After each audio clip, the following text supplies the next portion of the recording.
দর্শক, এই মুহূর্তে আমরা আছি ৩০০ ফিটের যে রাস্তাটা, যে ফ্লাইওভারটা মিলেছে যে ৩০০ ফিটের সাথে কুড়িল বিশ্ব রোড থেকে। দর্শক, আপনারা জানেন যে এই সড়ক ধরেই তারেক রহমান ৩০০ ফিটে প্রবেশ করবেন।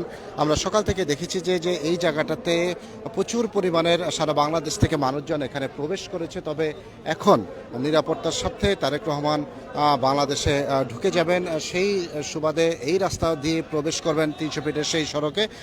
সেখান থেকে আপনারা দেখছেন যে এই সড়কটি বাংলাদেশ সেনাবাহিনী দ্বারা এখন এখানে আটকে দিয়েছে এবং নিরাপত্তার স্বার্থে, এবং তারেক রহমান এই জায়গাটা দিয়ে আসলে প্রবেশ করবে। দর্শক, আপনারা দেখছেন এই এয়ারপোর্ট থেকে তিনি এই রাস্তা ধরেই আসলে মূলত তারেক রহমান প্রবেশ করবেন ৩০০ ফিটে। দর্শক, সকাল থেকে আমরা দেখতে পাচ্ছি যে হাজার হাজার মানুষের এখানে সমাগম হচ্ছে এবং সারা বাংলাদেশ থেকে মানুষ এখানে উপস্থিত হচ্ছেন। প্রতিটি জেলা, উপজেলা এবং ইউনিয়ন পর্যায় থেকে শুরু করে সকল মানুষ এখানে উপস্থিত হচ্ছেন এবং এখানে আসছেন বিএনপির ভারপ্রাপ্ত চেয়ারম্যান জনাব তারেক রহমানের আসলে সেই তারেক রহমানের তাকে একটি নজর দেখার জন্য, তার একটি কথা শোনার জন্য, সেই আবেগের জায়গা থেকে, ভালোবাসার জায়গা থেকে দীর্ঘ ১৭ বছর পরে আপনারা দেখছেন যে দলে দলে মানুষ এখানে প্রবেশ করছে। সারা বাংলাদেশ থেকে গতকাল রাত থেকে এখানে প্রবেশ করছে ৩০০ ফিটে তারেক রহমানকে একটিবার দেখার জন্য। তবে অনেকে বলছেন যে আজকে তারেক রহমানের সাথে যদি একই মঞ্চে, একই স্টেজে বেগম জিয়াকে যদি দেখতে পেত, তাহলে সেই জায়গাটা হতো অন্যরকম একটি আবেগের জায়গা, ভালোবাসার জায়গা, এমনটাই তারা ব্যক্ত করছেন। দর্শক, সেই জায়গা থেকে আমরা দেখাচ্ছি যে নারী নেত্রী থেকে শুরু করে এবং সাধারণ মানুষ যারা আছে, দলীয় কর্মী এবং নেতা পর্যায়ে যারা আছে, সকলে এখানে উপস্থিত হচ্ছেন এবং আপনারা দেখছেন যে সেই জায়গা থেকে আমরা আসছেন এবং ধীরে ধীরে প্রবেশ করছেন। আপা, কোথা থেকে আসছেন একটু যদি বলেন। আমরা বান্দরবান থেকে আসছি। আজকে আমাদের ভারপ্রাপ্ত তারেক রহমান আসতেছে, এটার জন্য আমরা অনেক খুশি। আমরা এই দিনটার জন্য অনেক ১৭ বছর ধরে অপেক্ষা করেছিলাম। আমরা জেলা বিএনপি জাবেদ রেজা সদস্য নেতৃত্বে আমরা বান্দরবান থেকে এসেছি। কেমন লাগছে? কখন রওনা দিয়েছিলেন এবং আপনাদের নেতৃত্বে কত লোক এখানে আজকে তারেক রহমানকে দেখার জন্য, তার কথা শোনার জন্য? আমরা এখানে ১৬ ঘন্টা জার্নি করে এসেছি। আমরা সেই বান্দরবান থেকে এসেছি, একদম ৩০৯। আমরা এখানে ৫,০০০ লোক নিয়ে এসেছি আমরা জাবেদ ভাইয়ের নেতৃত্বে। আমাদের অনেক ভালো লাগছে। এই অনুভূতি আমরা প্রকাশ করতে পারবো না। সেই আজকে একই মঞ্চে, একই স্টেজে তারেক রহমানের সাথে যদি বেগম জিয়াকে যদি আপনারা পেতেন বা সেই জায়গা থেকে দুটি কথা শুনতে পেতেন, সেই জায়গা থেকে কেমন লাগতো আজকে? আসলে এটা অত্যন্ত আমরা চেয়েছিলাম যে আমাদের চেয়ারপারসন আমাদের মাঝে আবার ফিরে আসুক। আমরা এই কামনা করি। আমরা সবাই আমাদের চেয়ারপারসনের জন্য সবাই দোয়া করতেছি। আমরা চাই যে মা ছেলে যেন একত্রে, আমরা যেন সামনে একত্রে মা ছেলেকে স্টেজে দেখতে পারি। তো দেশটাকে আসলে কেমন দেখতে চান? যদি বিএনপি দেশ ক্ষমতায় আসে, তাহলে দেশটাকে আসলে কেমন আপনারা তারেক রহমানের হাত ধরে বিএনপি নেত্রী নেতারা যারা আছেন, কেমন দেশটাকে উপর দিতে চান? যদি আমাদের ভারপ্রাপ্ত চেয়ারম্যান যদি দেশের হাল ধরতে পারে, প্রধানমন্ত্রী হতে পারে, ইনশাআল্লাহ অবশ্যই আমাদের তারেক রহমান এই বাংলাদেশকে অনেক সুন্দরভাবে সুশৃঙ্খল সবাইকে নিয়ে সুন্দরভাবে পরিচালনা করবে।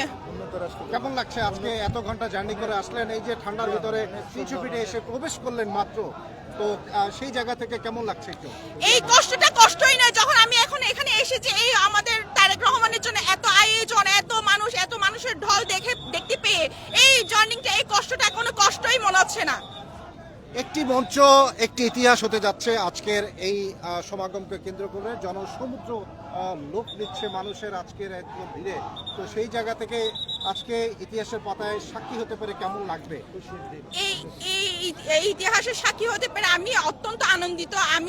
আমার জীবনের ১৭-১৮ বছর আমরা যে নির্যাতন নিপীড়ন হয়েছি, এই নির্যাতন নিপীড়ন আজকের এই দিনটাই সার্থক করে তুলেছে আমাদের জীবনটাকে।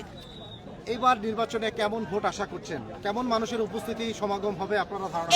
এইবারে ভোট হবে একদম স্বচ্ছভাবে, সুন্দরভাবে, একদম নিরপেক্ষভাবে। সবাই যার যার মতন, যারা নতুন ভোটার, নতুন প্রজন্ম, তারা ভোট দিতে পারবে।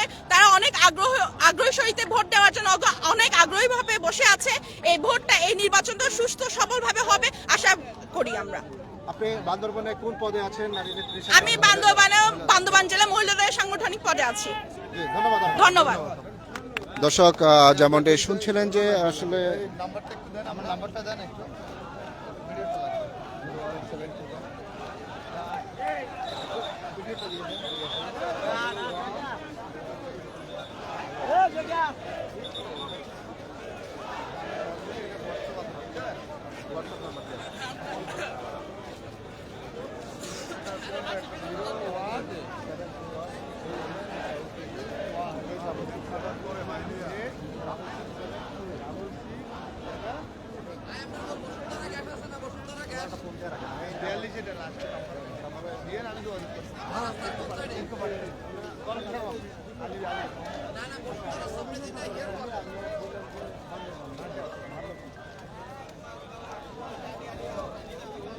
দর্শক আপনারা দেখছিলেন যে আসলে সেই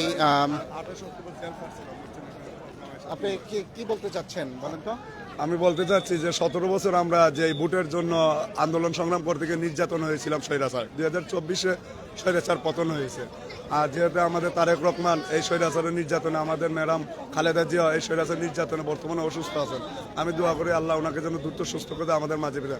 আজকে যেহেতু তারেক রহমান আসবে শুনছি, আমি 2022 সালে বলছিলাম এই পল্টন ময়দানে যে তারেক রহমান আমার দেশের সন্তান, এই দেশে আসবে ইনশাল্লাহ।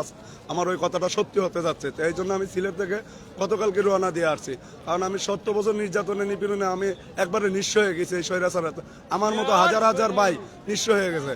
তা আমরা আগামী যে নির্বাচন, আমার এটা দেখতেছেন তারেক রহমানের কাছে আমার একটাই দাবি যে আমরা যারা জেল জুলুম নির্যাতনের শিকার হয়েছি, সাধারণ মানুষ বা সাধারণ নেতাকর্মীরা, আমরা চাই তারেক রহমান ওনাদেরকে মূল্যায়ন করবে, আমাদের মতো লোককে মূল্যায়ন করবে। এবং কি ওনাদেরকে মূল্যায়ন করলে দেশের জনগণ দেখবে যে তারেক রহমান সঠিক রাজনীতিবিদে আগাচ্ছে আর সঠিকভাবে ভোটের বাক্স বাড়বে। এটাই আমার দাবি। আর আগামীতে আমার দাবি তারেক রহমানের কাছে যে উনি যদি আমাদের দল ফাঁস হয়, যে জনগণ এবং দেশের জন্য রাজনীতি করবে, এটাই আমার দাবি, প্রত্যাশা। তো দর্শক আপনারা যেমনটাই দেখছিলেন সেই 300 ফিটের সেই খিলক্ষেতের পরে যে জায়গাটি আমরা দেখতে পাচ্ছি যে সেই জায়গাটি সকাল থেকেই এখানতে আটকে দেওয়া হয়েছে। সেখানে কোনো ধরনের পরিবহন এখানে সকালে কিছু ঢুকলেও এখন সম্পূর্ণরূপে বন্ধ করে দেওয়া হয়েছে। তবে বাংলাদেশ সেনাবাহিনী এই জায়গাটিতে এখন এখানে উপস্থিত আছেন এবং আমরা দেখতে পাচ্ছি সকাল থেকে এই সড়ক ধরেই, এই ফ্লাইওভারের এই রাস্তা ধরেই বিএনপির সারা বাংলাদেশ থেকে বিভিন্ন নেতাকর্মীরা, এখানে হাজার হাজার নেতাকর্মীরা এই রাস্তা ধরে প্রবেশ করেছেন। কিন্তু তারেক রহমানের দেশে আসছেন এবং কিছুক্ষণের ভিতরে চলে আসবেন, সেই আশাকে কেন্দ্র করে এই সড়ক ধরে, এয়ারপোর্ট থেকে এই সড়ক ধরেই 300 ফিটে প্রবেশ করবেন এবং দেশবাসীর উদ্দেশ্যে সেই মঞ্চ, সেই স্টেজে দাঁড়িয়ে দেশবাসীর উদ্দেশ্যে বার্তা দিবেন এবং দেশবাসীর নেতাকর্মীদের উদ্দেশ্যে বার্তা দিবেন। এবং আজ সারা বাংলাদেশ তাকিয়ে আছে তারেক রহমানের সেই মুখের বাণী শোনার জন্য, এমনটাই দেশের মানুষ প্রত্যাশা করছেন। এবং আজকে এই 300 ফিটে তারেক রহমানকে সমাবেশকে কেন্দ্র করে তাকে বরণ করার জন্য লক্ষ লক্ষ মানুষের সমাগম হতে যাচ্ছে। গতকাল রাতেও সেখানে এসে উপস্থিত হয়েছেন এবং সকাল থেকেই উপচে পড়া ভিড়, দিনের আলো ফুটতেই আমরা দেখেছি যে সেই 300 ফিট এলাকা টোটালটাই এখন পরিপূর্ণ হয়ে গেছে। এখন আরও মানুষ ধাপে ধাপে মিছিলে মিছিলে মানুষ প্রবেশ করছেন সারা বাংলাদেশ থেকে, জেলা পর্যায়ে, উপজেলা বিভাগ এবং ইউনিয়ন পর্যায়ে থেকে মানুষ এখানে প্রবেশ করছেন। দর্শক আপনারা দেখতে পাচ্ছি আমরা একটু, কাকা কোথা থেকে আসছেন আপনি? মানিকগঞ্জ থেকে বাবা। কেমন লাগছে আজকে? আজকে খুব আনন্দতে আছি বাবা। কেমন আনন্দ বলেন তো? আজকে দীর্ঘ 17 বছর পর কি হতে যাচ্ছে? 17 বছর পর আমার নেত্রী আসছে, খুব আনন্দিত আমরা আছি আল্লাহর মতে। আমার নেতা আসছে, আমাদের নেতা আসছে। নেতা আইছে না? নেতার কথা শুনতে আসছেন? যে খিদেই নাই নেতার কথা মুখে শোনার। আমরা যে- আসছি সাভার থেকে, হ্যাঁ, আমরা নেতার জন্য সাভার থেকে আসছি। ইনশাআল্লাহ সে আসুক, দেশকে ভালো করুক, এটাই আমাদের মঙ্গল, এটাই আমাদের আশা। দর্শক যেমনটা শুনছিলেন প্রত্যেকটা মানুষের একটি আশা, তারা হচ্ছে যে তারেক রহমানের কথা শুনবেন, তার মুখের বাণী শুনবেন। সব কিছু মিলেই আজকের এই দিনটাকে আমরা একটি স্মরণীয় দিন হতে যাচ্ছে। সেই জায়গা থেকে একটু ব্যাখ্যা করেন, আপনারা কোথা থেকে এসেছেন? আমরা সিরাজগঞ্জ থেকে এসেছি। আমাদের সিরাজগঞ্জ জেলার 18টা ইউনিট থেকে আমরা গতকালকেই প্রায় 45 থেকে 50টা বাস নিয়ে আমরা গত রাত্রে এসেছি। কারণ একটাই, আমাদের প্রিয় নেতা জনাব তারেক রহমান আগামীর রাষ্ট্রনায়ক, উনি দীর্ঘ 18 বছর পর স্বদেশ ভূমি প্রত্যাবর্তন করছেন। আমরা আমাদের প্রিয় নেতাকে স্বাগতম জানানোর জন্য আমরা এই ঢাকা শহরে এসেছি। আপনারা সিরাজগঞ্জ থেকে কত লোকের আজকে এই নেতার কথা শোনার জন্য এসেছেন, একটু যদি ব্যাখ্যা করেন। সিরাজগঞ্জ থেকে মিনিমাম আমরা 50 থেকে 60,000 লোক নেতাকর্মীরা আমরা এই ঢাকা শহরে এসেছি। আমাদের প্রতি জেলা থেকে 50-60 হাজার লোক ঢুকছে আজকে তারেক রহমানের এই বক্তব্য শোনার জন্য, তাকে দেখার জন্য, তাকে কাছ থেকে দেখার জন্য। সেই ভালোবাসার জায়গা থেকে একটি আজকে অন্যরকম একটি দিন। তো আজকে যদি একই মঞ্চে তারেক রহমানের সাথে যদি বেগম জিয়াকে দেখতে পেতেন তাহলে কেমন লাগতো, বা তার দুইটা কথা যদি আজকে শুনতে পেতেন, সেই জায়গা থেকে আপনাদের আজকে কেমন অনুভূতি হতো? সেই জায়গা থেকে আমাদের খুবই খারাপ লাগছে, কারণ তিনবারের প্রধানমন্ত্রী এবং আমাদের আপসহীন নেত্রী, উনি একটি পদে ভূষিত হয়েছেন আপসহীন। উনি কখনো আমাদের প্রিয় নেত্রী মায়ের সমতুল্য দেশনেত্রী বেগম খালেদা জিয়া অন্যায়ের সাথে মিথ্যার সাথে কখনো উনি আপোষ করেননি। এ কারণেই উনি আপসহীন নেত্রী। আজকে যদি উনি অসুস্থ না হতেন, আজকে যদি আমরা আমাদের প্রিয় নেতা আগামী রাষ্ট্রনায়ক তারেক রহমানের সাথে একই মঞ্চে এবং আমাদের বিএনপির স্থায়ী কমিটির সদস্যদের সাথে আমাদের নেত্রী বেগম খালেদা জিয়াকে দেখতে পারতাম, তাহলে হয়তো আমাদের সারা বাংলাদেশের নেতাকর্মীরা স্বস্তি পেত এবং আমাদের ভালো লাগতো। আপনার একটা বয়স হয়েছে, সেই বয়স অনুযায়ী অনেক মিছিল মিটিং দেখেছেন, অনেক সমাগম দেখেছেন, অনেক মানুষের অনেক কিছু দেখেছেন। তো আজকের এই দিনটাকে আসলে কেমন মনে হচ্ছে? কত মানুষের আয়োজন এই তারেক রহমানকে দেখার জন্য, কি মনে হচ্ছে? আমার রাজনৈতিক জীবনের দীর্ঘ 44 বছর ধরে আমি বাংলাদেশ জাতীয়তাবাদী দলের একজন কর্মী হিসাবে কাজ করছি। এই পর্যায়ে আমি সিরাজগঞ্জ জেলা বিএনপির উপদেষ্টা হিসেবে আমার দলের দায়িত্ব পালন করছি। কিন্তু আমি বলতে চাই, সর্বকালের সর্বশ্রেষ্ঠ এরকম ঐতিহাসিক আলোচনা এবং ঐতিহাসিক সমাবেশ আমি কখনো দেখিনি। কাজেই আমাদের প্রিয় নেতাকে বাংলাদেশের মানুষ কিভাবে অন্তরে ধারণ করে, কতটুকু ভালোবাসে, তারই বহিঃপ্রকাশ ঘটাতে সারা বাংলাদেশ থেকে আজকে লক্ষ লক্ষ জনতা আমাদের নেতাকে স্বাগতম জানানোর জন্য, এক নজর দেখার জন্য, আমাদের প্রিয় নেতা তারেক রহমানের একটি দিক নির্দেশনামূলক এবং আগামী বাংলাদেশ উন্নয়নমূলক বাংলাদেশের দুটি কথা বলার জন্য, শোনার জন্য আমরা এসেছি। দেশ বিএনপির ভারপ্রাপ্ত চেয়ারম্যান তারেক রহমানের হাত ধরে যদি বিএনপি ক্ষমতাতে আসতে পারে, তো দেশটাকে আসলে আপনারা কেমন দেখতে চান, বা আপনারা কেমন দেশটাকে উপহার দিতে চান বিএনপি একজন নেতা হিসেবে? নিশ্চয়ই আমাদের প্রিয় নেতা শহীদ প্রেসিডেন্ট জিয়াউর রহমানের সুযোগ্য উত্তরসূরি আগামী রাষ্ট্রনায়ক জনাব তারেক রহমানের নেতৃত্বে আমাদের এই বাংলাদেশ জাতীয়তাবাদী দল যদি ক্ষমতায় যায়, গণতন্ত্র প্রতিষ্ঠা হবে, দেশের উন্নয়ন হবে। আমরা সবার আগে সবার স্বার্থকে বিসর্জন দিয়ে সবার আগে বাংলাদেশ আমরা দেখতে চাই। বাংলাদেশকে একটি গণতান্ত্রিক রাষ্ট্র হিসাবে এবং উন্নয়নমূলক রাষ্ট্র হিসাবে বিশ্বের মানচিত্রে মাথা উঁচু করে দাঁড়াতে দেখতে চাই, এটাই আমাদের প্রত্যাশা।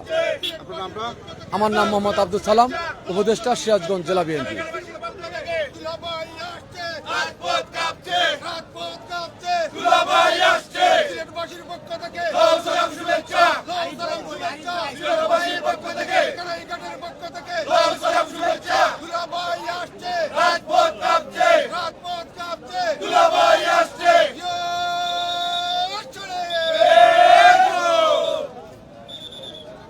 দর্শক, আমরা একটু শুনতে চাবো যে আমরা তারেক রহমানের স্লোগান শুনেছি কালকে থেকে, কিন্তু একটু ব্যতিক্রম আমরা একটু স্লোগান শুনতে পেলাম, দুলাভাই আসছে।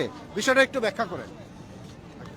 জি, আসসালামু আলাইকুম, সবাইকে শুভেচ্ছা। আজকে বাংলাদেশের আকাশে যে নতুন সূর্য উদয় হচ্ছে, সেটা আসলে বাংলাদেশের ওয়েদার দেখে বোঝাচ্ছে। আসলে আমরা সেই বাংলাদেশের শাহজালালের পুণ্যভূমি স্মৃতি বিজড়িত দুটি পাতা একটি কুড়ির দেশ সিলেট থেকে আমরা এসেছি। আপনারা জানেন যে আমাদের সিলেটের দুলাভাই আজকের যে বাংলাদেশের যে সারা পৃথিবীর যে তাকিয়ে আছে যে বাংলাদেশে যিনি আসছে, গত ফ্যাসিস্টের সময় যে যিনি বলেছিল যে এই দেশে তারেক রহমানের জায়গা হবে না, এখানে আসার কোনো সুযোগ নেই, তারেক রহমান কেন পালিয়ে গেছে। কিন্তু সেই কথা উপেক্ষা করে আজকে যে বাংলাদেশের লক্ষ লক্ষ মানুষ যে বাংলাদেশে আজকে ডাকাতে এসেছে, এর মূল একটাই কারণ যে গণতন্ত্রের জয় হয়েছে এবং বাংলাদেশের মানুষের আশা আকাঙ্ক্ষার প্রতীক আমাদের, বিশেষ করে আমাদের সিলেটের সবাই, আমাদের যে দুলাভাই দেশনায়ক তারেক রহমান আজকে যে বীরের বেশে বাংলাদেশে আসছে, সেজন্য বাংলাদেশের জাতীয়তাবাদী দল বিশেষ করে সিলেট জেলার কানাইঘাট উপজেলার পক্ষ থেকে এবং কানাইঘাট পৌর বিএনপির পক্ষ থেকে এবং সমস্ত অঙ্গ সংগঠনের পক্ষ থেকে আমরা সাধুবাদ এবং স্বাগত জানাচ্ছি। আমরা বিশ্বাস করি তারেক রহমানের আজকের যে বীরের বেশে যে বাংলাদেশে আসছেন, তার এই হাত ধরে আগামী নতুন বাংলাদেশ, তারুণ্যের বাংলাদেশ প্রতিষ্ঠিত হবে, ন্যায় বিচার প্রতিষ্ঠিত হবে এবং গণতন্ত্র প্রতিষ্ঠিত হবে। ধন্যবাদ আমাদের বাংলাদেশ জাতীয়তাবাদী দল কানাইঘাট উপজেলা এবং পৌর বিএনপি এবং অঙ্গ সংগঠনের সবাইকে এত কষ্ট করে সেই গতকালকে থেকে ঢাকা শহরে এসে বসবাস করে আজকে যে এখানে আসছে, এবং এই যে লক্ষ লক্ষ মানুষ যে আজকের যে জনস্রোত বয়েছে সেটাই প্রমাণ করেছে যে ইনশাআল্লাহ আগামীর বাংলাদেশ সম্ভাবনাময় বাংলাদেশ, তারুণ্যের বাংলাদেশ। বাংলাদেশ জিন্দাবাদ, সবার আগে বাংলাদেশ, সবার আগে বাংলাদেশ। একটি প্রশ্ন, জি ভাই। সিলেটবাসীর সেই দুলাভের কাছে দেশটা যদি দেশের যদি দায়িত্ব নিতে পারে, সেই দুলাভের কাছে আসলে দেশটা কেমন আশা করছেন আপনারা?